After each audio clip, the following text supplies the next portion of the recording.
Hey, welcome back to the channel. Today I want to talk about the biggest launching mistakes that online coaches make. If you're new here, I'm Brittany, the founder of Be Elevated, which is a launching and business operations agency. So we work with small but established businesses to get a large scale launch up and running and out the door in just 7 days. If you're interested in hearing more about what we do, you can check the links in the description. But today we're going to dive into some of the mistakes you may be making when it comes to launching your digital product or service. One of the biggest mistakes that I see happen with launching your digital product or service is that people don't plan far enough ahead, right? So if you're launching something, my rule of thumb is to always be 3 months ahead. I know that can sound like a lot, but if you can get 3 months ahead and know what your next 6 months are roughly going to look like, it makes a world of difference. When I say getting 3 months ahead and knowing what your next 6 months should look like, basically all I mean is you need to have the next 6 months of launches planned out, and then you need to be implementing on 3 months of stuff in advance, right? So you should be at least a month, if not 2-3 months ahead of schedule at any given time. Example, if you know that you're launching something in June and it's currently March, then you would need to be executing on stuff for your June launch right now in March so that everything is planned for, prepared for, created ahead of time, implemented, automated, tested, tweaked, all of the things so that when it comes to your actual launch, you're mostly just working on sitting back, letting the automations do their thing, and selling.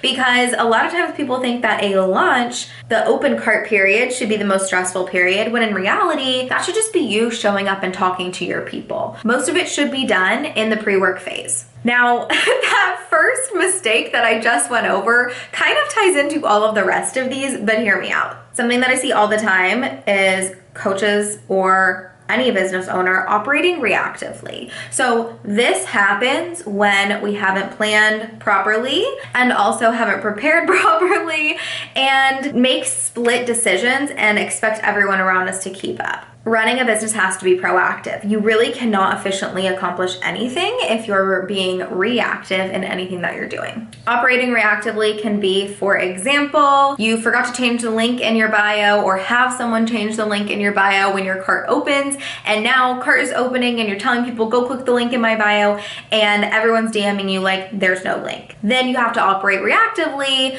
to go get it in your bio or have someone on your team put it in your bio, when if you had just planned and prepared properly, that would never have been an issue at all. Okay. Like I said, these all tie together, but another big mistake that I see online coaches make when it comes to launching is not doing enough prep work. Whether you're new to launching or not, a lot of times if you're kind of in the strategy or CEO seat, you may not realize just how much work and effort and preparation needs to go into a successful, large-scale, profitable launch. So being really strategic ahead of time, doing your due diligence, making sure that you've got every task accounted for, everything tested, every potential tech issue on your radar so that you can make sure nothing is going wrong is crucial.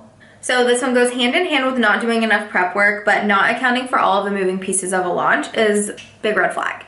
So what I mean by this and why it's slightly different than not doing enough prep work is there are still things that need to happen like in real time during a launch. So things like changing headers on Facebook, changing links in bio, some other just like various things that need to be changed, doing direct outreach to different leads that are in your funnel so that you don't lose them. There are so many different things you can add in here, and if you don't account for all of these moving pieces ahead of time, they either won't get done, they won't get done efficiently, you'll be reactive, or they'll get done too late and you will lose sales because of it.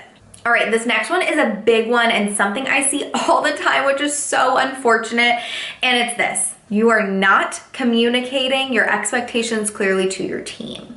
So hear me when I say this humbly. I am an agency owner. I have several employees and several independent contractors that I work with every single day. We have a method where we do 3 months of work in 7 days. So I understand how hard it can be to learn these leadership skills, but you have to learn the leadership skills. Having a business or having offers or having a team does not automatically make you a leader. This is something I could talk about for days, so I'll save my tangent, but you need to be able to clearly communicate deadlines, expectations, the definition of done, like when is a task actually complete? Does it need any rounds of revisions? Who's reviewing it? Account for literally every single step of everything. When you're mapping this out, this project out, you need to go through in your brain as you're mapping it out. If once this is happening in real time, what are the things that I'm forgetting? What am I not accounting for? And then start adding those in. And then once you actually create your plan, stick to it. That's another big issue that I see, is that online coaches are changing their minds way too frequently. They are not even giving their plan a chance to come to fruition and gather data and see how it actually works. Now, I'm not saying you're not allowed to pivot or change your mind or shift. You absolutely are. But when you come to a strategy, execute it. Stop changing things. And I understand as well that when you start trying to get more ahead, 3 months ahead, 6 months ahead, you're going to feel like there's less work on your plate once you're ahead of the game, because you're probably used to just keeping up all of the time. When that happens, you will probably subconsciously try to self-sabotage in some way, and that may show up as creating more work for yourself, changing the plan over and over again, and just feeling this sort of sense of discomfort because you're in a new season.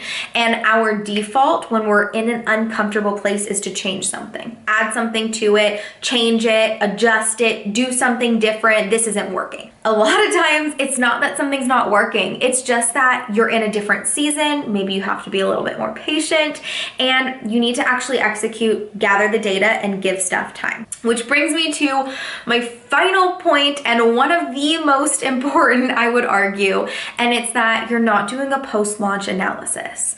So a post-launch analysis is crucial because you need to know what your conversion rates are, how many people were opting into your stuff, and be able to identify, like, gather all of the data and use that data to identify, like, what maybe wasn't working, what could be done better, what do you want to change for the next launch? Do you need to shift your messaging? Was there a tech issue?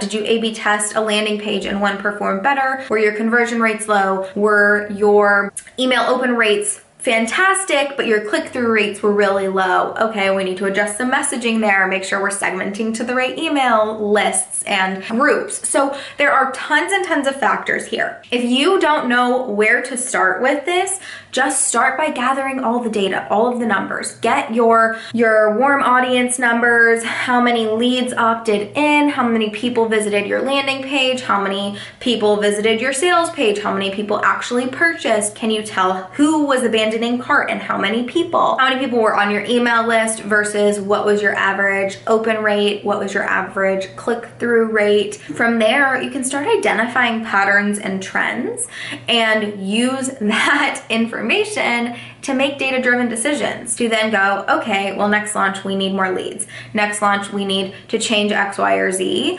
and have your launch be more successful and more profitable because of it.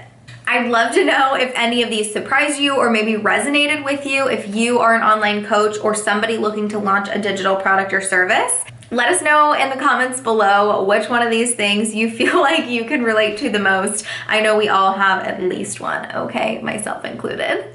And if you enjoyed this video, be sure to subscribe, give it a like, let us know that you liked it so that we can keep bringing you content that you actually want to watch. All right, that's all for now. I'll catch you guys in the next video.